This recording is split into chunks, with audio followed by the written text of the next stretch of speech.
रोखठोक वार्तांकन, रोखठोक बातमी।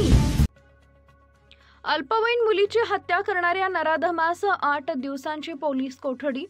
खेड मांजरेवाडी धर्म तालुका खेड येथील महाविद्यालयीन अल्पवयीन मुलीचा खून करून तिचा मृतदेह भीमा नदीच्या पात्रात फेकून दिल्याची धक्कादायक घटना दिनांक 12 रोजी दुपारी उघडकीस आली होती। या गंभीर घटनेबाबत आरोपी नवनाथ कैलास मांजरे वय वर्ष 29 राहणार मांजरेवाडी धर्म तालुका खेड या नराधमाला पोलिसांनी अटक केली असून 8 दिवसांची पोलीस कोठडी दिली आहे।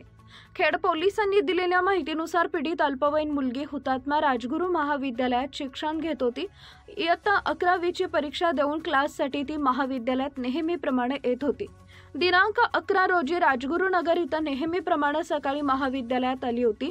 सकाळी 11:30च्या सुमारास घरी जाण्यासाठी पाबळ रोड इथं थांबली असताना आरोपी नवनाथ मांजरे तिथं आला। घरी यायचं आहे का असं म्हणून पीडितेला दुचाकीवर बसवले।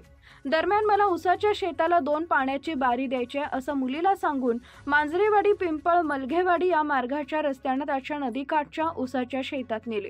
आरोपीने पीडित मुलीवर अतिप्रसंग करण्याचा प्रयत्न केला। पीडितेने नकार दिल्यामुळे आरोपीने पीडित मुलीच्या डोक्यात शेतातील दगड उचलून टाकला।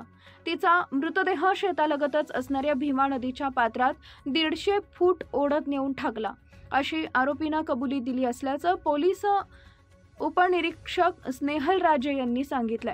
मुलीवर लैंगिक अत्याचार झाले का नाही याबाबत डॉक्टरांकडून पीएम रिपोर्ट येणं बाकी आहे। आरोपी उलटसुलट उत्तर देत असून कसून तपास सुरू आहे। 2 दिवसात सत्य बाहेर येईल यासाठी आरोपीला 8 दिवसांची पोलीस कस्टडी दिली आहे। आरोपी गावामधीलच असल्यामुळे तणावाचं वातावरण निर्माण झालं होतं। गाव ते स्मशानभूमीपर्यंत कुठलाही अनुचित प्रकार घडू नये म्हणून पोलिसांनी मोठ्या प्रमाणात बंदोबस्त ठेवला होता। यावेळी अनेक ग्रामस्थ व नातेवाईकांनी आरोपीला फाशी द्यावी अशी मागणी पोलीस निरीक्षक प्रभाकर मोरे यांच्याकडे केली आहे। आरोपी घटना घडल्यानंतर बिनदिक्कतपणे गावात हिंडत होता, जसं काही घडलंच नाही।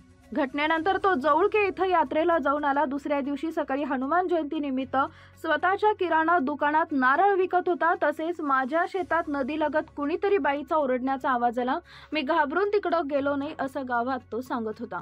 महाराष्ट्रातील महत्त्वाच्या आणि ताज्या बातम्या पाहण्यासाठी आमच्या जय हो न्यूज चॅनलला सबस्क्राइब करा आणि बेल आयकॉन प्रेस करा।